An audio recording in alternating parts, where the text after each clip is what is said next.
U ranoj crkvi sveštenstvo nije nosilo posebne odežde, ali je tokom vekova njihova odeća, koja je skoro u celosti samo adaptacija odeće koja je nošena svakodnevno, dobila duboko simbolično značenje.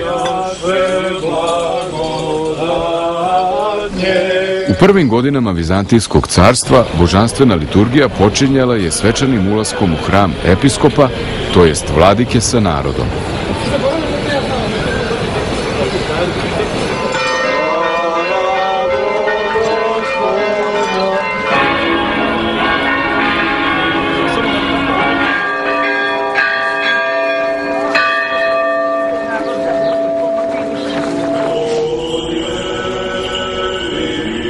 Potom se episkop oblačio u odežde u sredini hrama, kao što se i danas često radi.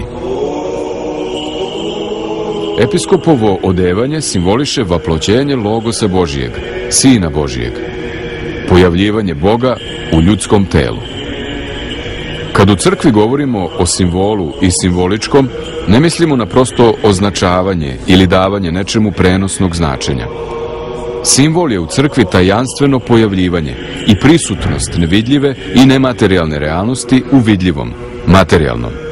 Možemo reći da je uopšte svešteni simbol dodirna tačka svetova. Episkopa šalje Hristos da upravlja njegovim poslovima. On dolazi u hram Gospodnji da vrši delo Hristovo, da vrati izgubljenu ovcu u stado crkve. Otuda omofor, kao važan deo vladičanske odežde. On simboliše spasenje zalutale ovce koju pastir stavlja na ramena i nosi je nazad. Ikona je veliki simbol. Ikona Hristova ne samo da predstavlja Hrista, ona ga simbolično u crkvi čini prisutnim. A ikona se može praviti na više načina. Hristos nije prestao da bude sveštenoslužitelj nakon što je jednom sebe prineo i žrtvovao, nego služi za nas neprekidnu liturgiju. Prema tome, na svetoj liturgiji, u licu bogoslužitelja, vidimo Hrista. Sveštenik pozajmljuje Hristu svoj jezik i prinosi mu svoju ruku. Liturg, posvećujući sebe Hristu, postaje oruđe Hristovo. Stoji namesto Hrista. Jednostavni stihar predstavlja čistotu savesti i života dobijenu od Duha Svetog. Široka traka, epitrahilj, prebačena preko vrata, predstavlja stavljanje Hristovog jarma i spremnost na trpljenje.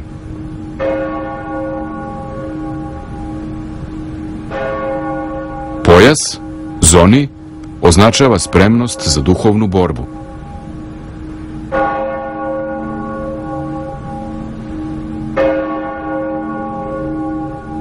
Narukvice za snagu i silu od Boga.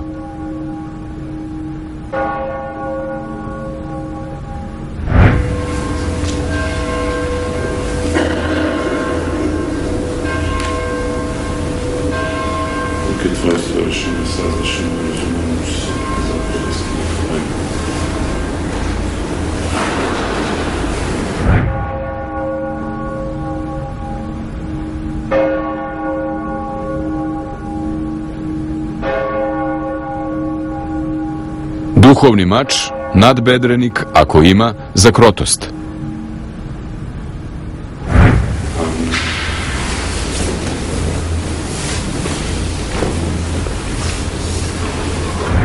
I najzad ogrtač, felon, za duhovnu spremnost.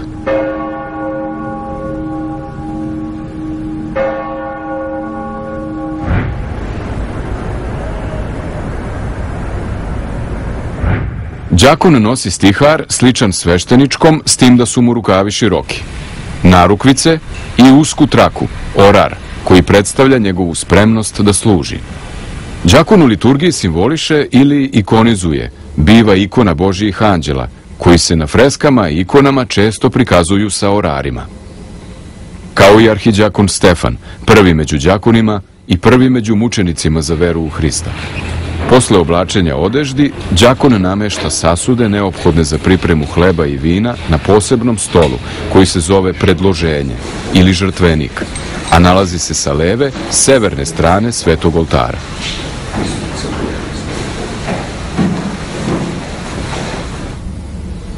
Na tajnoj večeri Hristos je upotrebio čašu.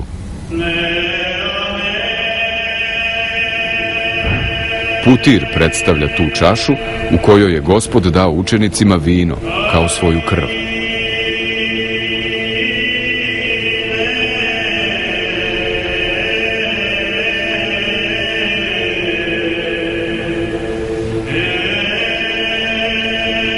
Trpeza tajne večere, piše sveti Jovan Zlatousti, nije bila izrađena od srebra, niti je čaša u kojoj je Hristos pružio krv svojim učenicima bila od zlata, nego je sve to bilo časno i u isti mah strašno, jer je sve bilo prepuno Duha Svetog. Simbolički smisao drugog važnog bogoslužbenog suda ili sasuda, diskosa, povezuje nas sa jaslama u koje je Hristos bio položen posle rođenja, ali i sa odrom na koji je njegovo telo bilo položeno posle skidanja sa krsta. Diskos je sasud sličan tanjiriću sa postoljem. Napravljen je od istog materijala kao i putir. On je slika neba i zato je okrugao, piše sveti Simeon Solunski, i drži na sebi vladiku neba.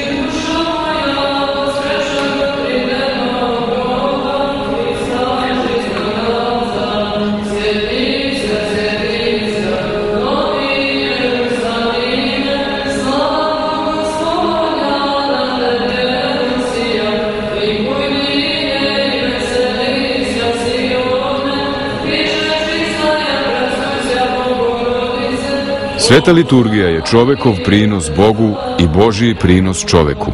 Čin predloženja ili proskomidije, koji sveštenik odpočinje u ovome trenutku, predstavlja akt čovekovog prinošenja i posvećivanja Bogu.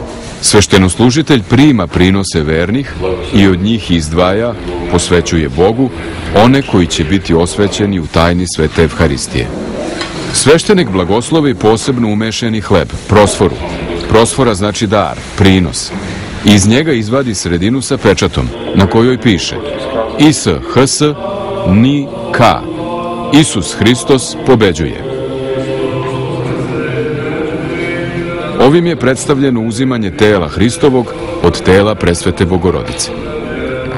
Sveštenoslužitelj zaseca u sveti hleb, koji se zove agnec, jagnje, Hristos, svetim kopljem sa sve 4 strane pečata urezanog na njemu, a zatim, zasecajući po 5. put, odvaja ga od prosfore i postavlja na sveti diskos.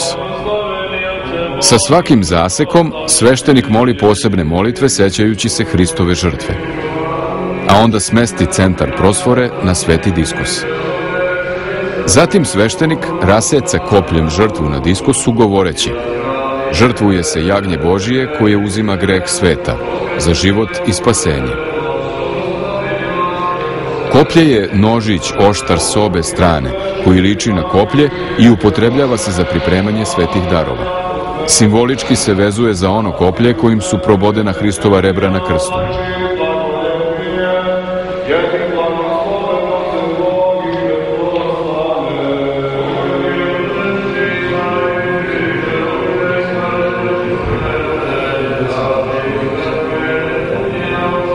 Zatim đakon ili sveštenik, ako sam služi, nalije vino i malo vode u putir, sećajući se krvi i vode koji su potekli iz Hristovog tela.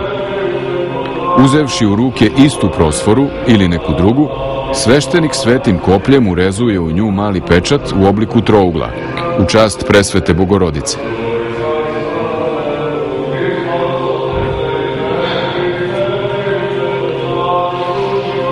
Zatim sveštenik vadi odgovarajuće čestice za časnoga i slavnoga proroka, preteču i krstitelja Jovana, za svete i slavne proroke, svete slavne i svehvalne apostole Petra i Pavla i sve svete apostole, svete oce naše i velike jerarhe i vaseljenske učitelje, svetoga slavnoga prvomučenika i arhiđakona Stefana, svete mučenike i mučenice, prepodobne i bogonosne oce naše, za sve te slavne besrebrenike i čudotvorce, čestice u čast svetih i pravednih bogotaca Joakima i Ane, za svetoga čiji je hram, za svetoga čiji je dan, u čast svih svetih, posebno i za svetog oca našega Jovana Zlatousta, arhijepiskopa Carigradskoga, koji je i sastavio čin liturgije koja se služi. U svetoj liturgiji doživljavamo tajnu crkve, tajnu zajednice